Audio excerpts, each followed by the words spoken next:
Hello friends, గమనించారా? గత వారం వెనిజులాలో 2 సార్లు భూకంపాలు జరిగాయి. వాటినే ద్వయ భూకంపాలు అన్నారు. అంటే ద్వయ భూకంపాలు అంటే కొద్ది క్షణాల్లో 2 సార్లు భూకంపం రావడం ఒకే ప్రాంతంలో. అంటే భూమి లోపల ఫాల్ట్ అంటే ఒక భ్రంశము, ఒక పగుల్లాగా ఉంటుంది. ఒకే పగుల్లో అనుసంధానంగా 2 సార్లు దగ్గరగా భూకంపాలు వస్తే వాటినే ద్వయ భూకంపాలు అంటారు. అంతేకాకుండా ఒక 2 డేస్ తర్వాత, అంటే వెనిజులాలో జరిగిన భూకంపాలు 2 డేస్ తర్వాత జపాన్లో కూడా భూకంపం జరిగింది.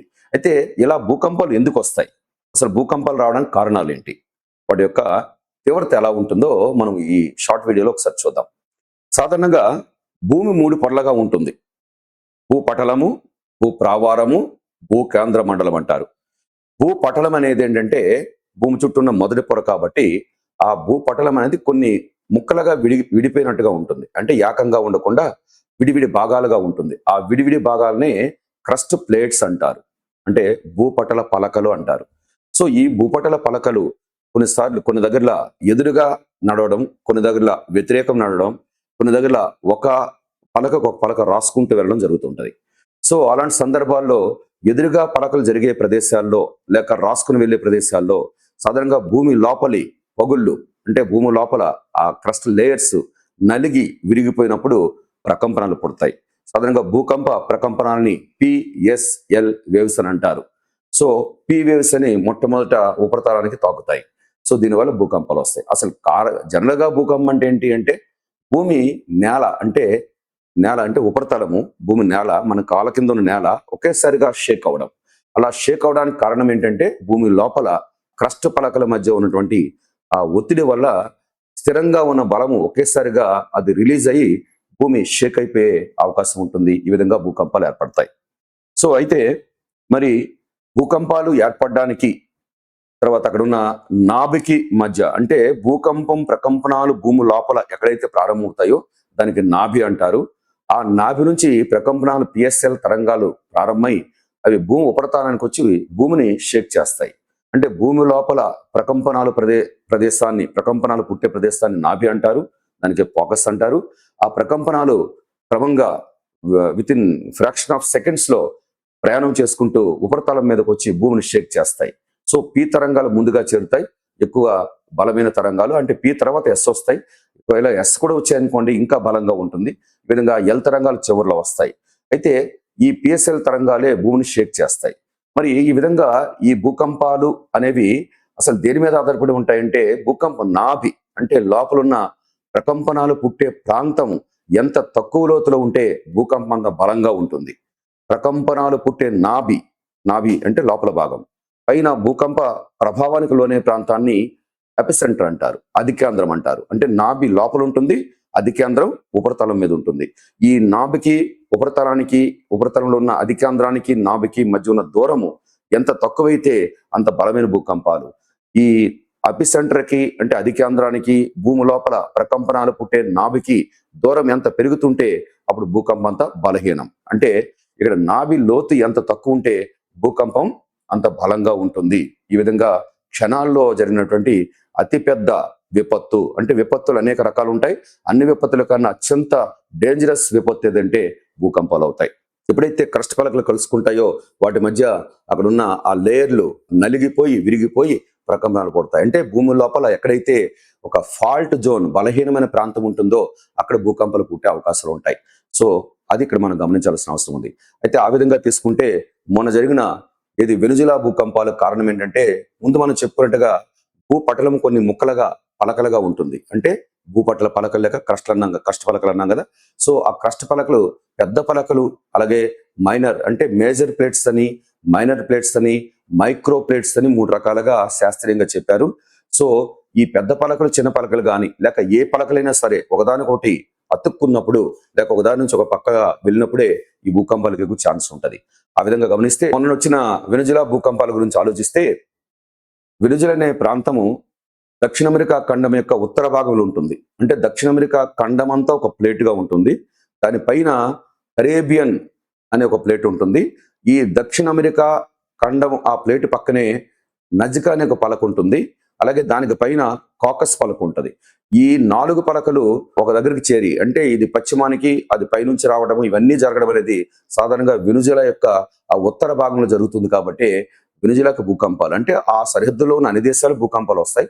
మొన్న వచ్చిన భూకంపం రావడానికి కారణం ఏంటంటే అక్కడ కరేబియన్ పలక, తర్వాత దక్షిణ అమెరికన్ పలక, అటు నుంచి వచ్చిన నజికా పలక అండ్ కాకస్ పలక కలుసుకునే ప్రదేశాల్లో వెనుజులా ఉండడమే మొన్న ద్వయ భూకంపాలు జరిగాయి. అలాగే జపాన్లో వచ్చిన భూకంపాలు కానీ తీసుకుంటే, జపాన్ అనేది జపాన్ అనేటువంటి ఒక దీవుల దేశం కదా. జపాన్ అనేది ఏంటంటే ఒక 2 పలకల మీద ఉంది, 2 మైక్రో పలకల మీద. అమూర్ అనే పలక ఉంటుంది, అలాగే ఇటువైపు నుంచి ఇక్కడ ఒకోట్స్ పలక ఉంటుంది. ఈ 2 పలకల మధ్య ఆ జపాన్ దీవులు అనేవి విస్తరించి ఉన్నాయి.